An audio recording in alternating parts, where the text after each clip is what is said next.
takes two to make a thing go right. Feel it deep, feel it low. It takes two to make it. Oh, God, I can't see.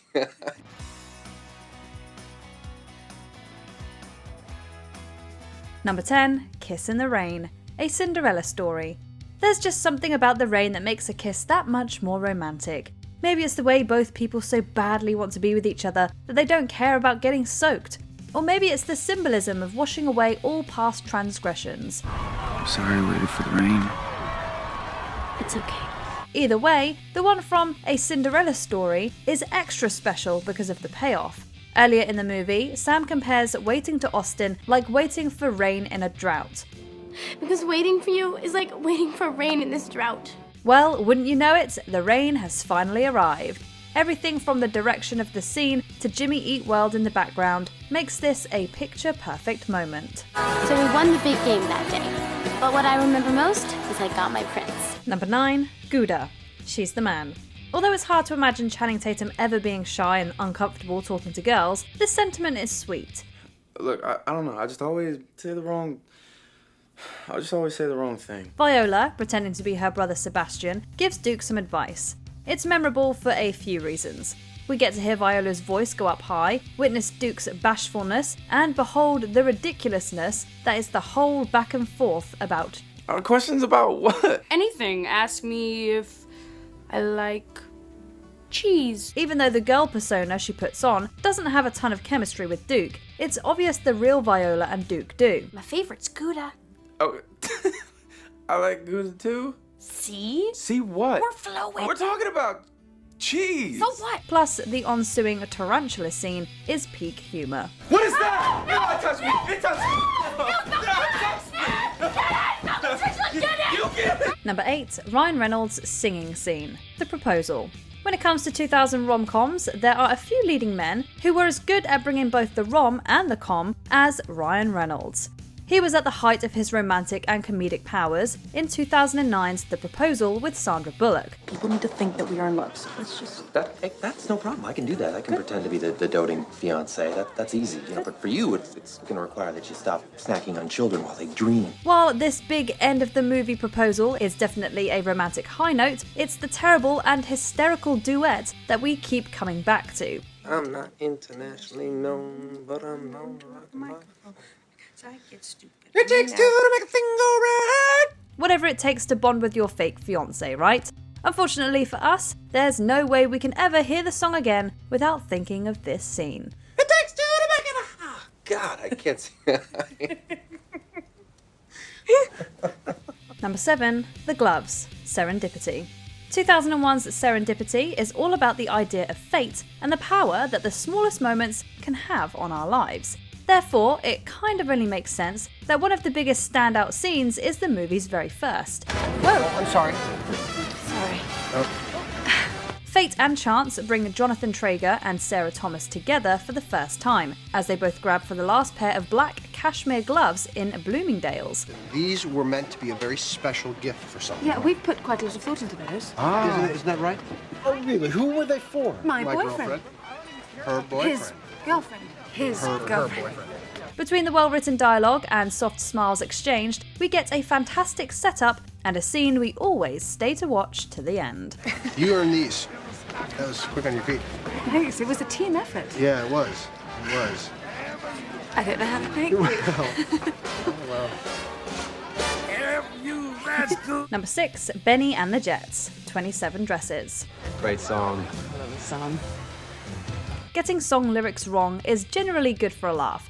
Just ask Phoebe Buffay and her version of Elton John's Tiny Dancer. Hold me close, young Tony Dancer. However, in 27 Dresses, Katherine Heigl and James Marsden's characters take messing up lyrics to a whole other level. Again, it's an Elton John song, but this time it's Benny and the Jets. You're gonna hurry hands and music so the walrus sound. Walrus sounds? What makes the scene so great, besides Heigl and Marsden's chemistry and the entire bar joining in, is the duo's completely wrong yet totally awesome take on the lyrics. Got electric boots. Boots. Low hair shoes. You know I read it in a magazine. Oh. Lucky for them, the grammar police are much more common than the lyric police.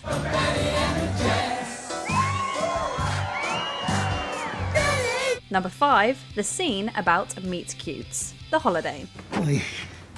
Let me help you with that. Thank you. In a movie with 2 romantic storylines, one scene that always stands out doesn't directly involve either of those romances. Rather, it's the meeting of Iris, played by Kate Winslet, and Arthur, played by Eli Wallach. Their friendship begins when Iris sees Arthur looking confused and stops to give him a lift home. Arthur, being a former Hollywood movie writer, calls their coming together a meet cute. Well, this was some meet cute.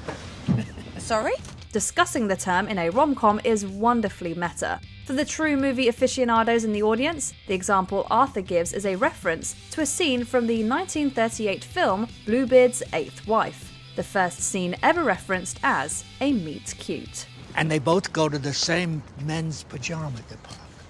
Right. And the man says to the salesman, I just need bottoms. The woman says, I just need a top. They look at each other, and that's the meet cute. Number 4, thriller dance scene, 13 going on 30. No way. Jenna getting ready for her first party as a 13-year-old in a 30-year-old's body is full of joy and teenage glee. It's like playing dress up with your mum's clothes, except they're your clothes and you have the body to fill them out. As rewatchable as that moment will always be, it's Jenna's performance at the party that we will never get enough of. Come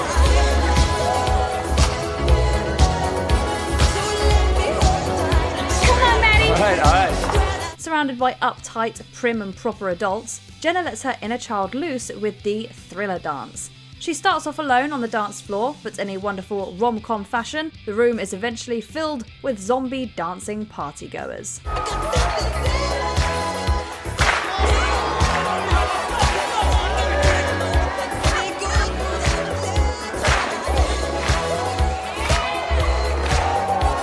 Number 3, the IKEA date, 500 Days of Summer. Home sweet home. Our place really is lovely, isn't it? On day 34 of Tom and Summer's relationship, they head to IKEA. What begins as a simple trip to IKEA turns into one of the most sweetly comic moments of 2000s film. Smells delicious. Oh, honey, that's because it is delicious. I made it myself. The new couple explore the different showrooms and adorably play house throughout the store. Not only is this scene incredibly rewatchable, it's even permeated popular culture, making the idea of the IKEA date an actual thing that people have started doing in the time since the film hit theatres. Word to the wise, if you are going to do this, maybe just skip the bedroom part. Darling, I don't know how to tell you this, but there's a Chinese family in our bathroom.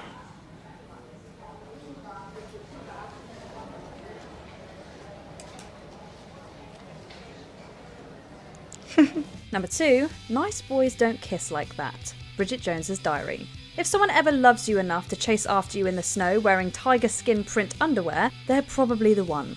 Bridget Jones does as much to win back Mark after he saw the awful things she wrote about him in her diary. Right.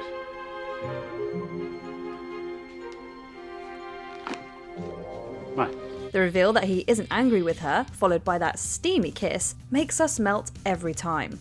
Someone exactly like you. Even better though, is the comment Bridget interrupts with, and Mark's perfect answer. Nice boys don't kiss like that. Oh, yes, they do. We know it was snowing, but somehow, we doubt either of them were very cold in this moment. Before we unveil our top pick, here are a few honourable mentions. Yelling at Big on the street, Sex and the City. A pregnant Charlotte gives Big a tongue lashing just before her water breaks. I curse the day you were born!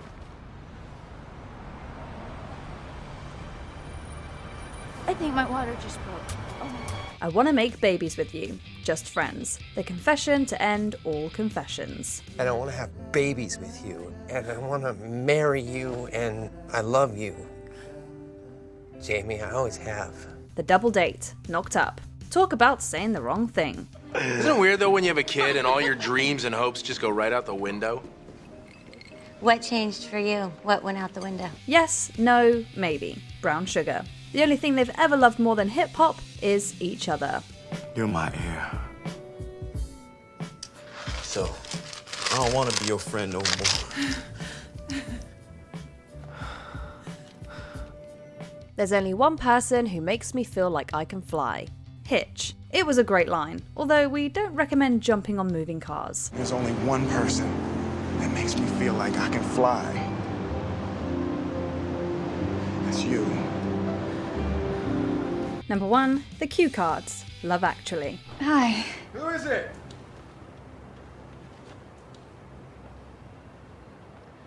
It's carol singers! Not only is the cue card scene from Love Actually the most rewatched moment from 2000s rom-coms, it might just be the most imitated as well. The iconic scene has become a pop culture staple, with recreations and parodies being found throughout both television and movies in the intervening years.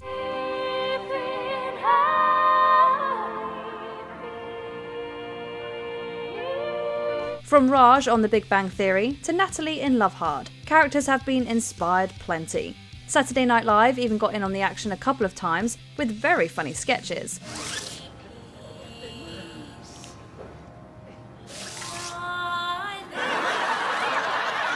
While we're on the subject of Love Actually, we also can't forget Natalie's adorably awkward and curse-filled first meeting with the new Prime Minister. Hello, Natalie. Hello, David.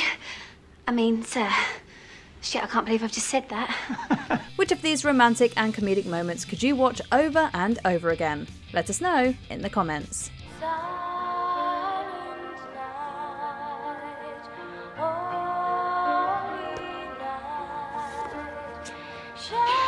Did you enjoy this video? Check out these other clips from MsMojo and be sure to subscribe and ring the bell to be notified about our latest videos.